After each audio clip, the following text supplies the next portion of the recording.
our mission is to support the school, especially the students there, through fundraising and spreading awareness. And we'll love to hear your ideas if you have any.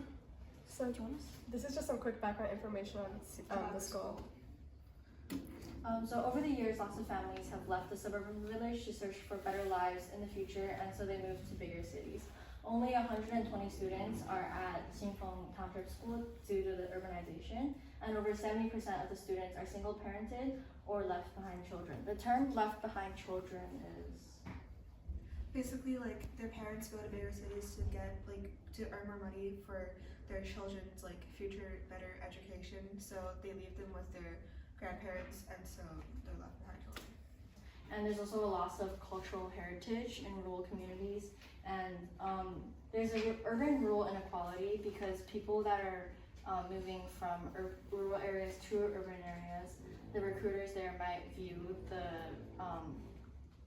the rural newcomers as maybe less educated, and that might lead to an income inequality as well. So this is how we can help this school.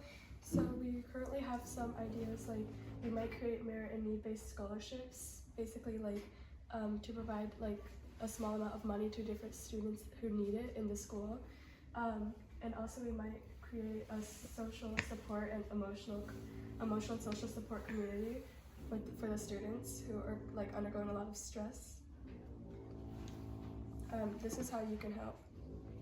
Okay, so then we made an interactive story, so I was wondering if you guys could maybe scan the QR code, or if you guys want, you guys can enter the URL into your computers as well. It's a canvas, so you have to enter present mode, and it's kind of like a choose your own adventure story where you can decide what actions you choose to take. Yeah. I'm waiting for you.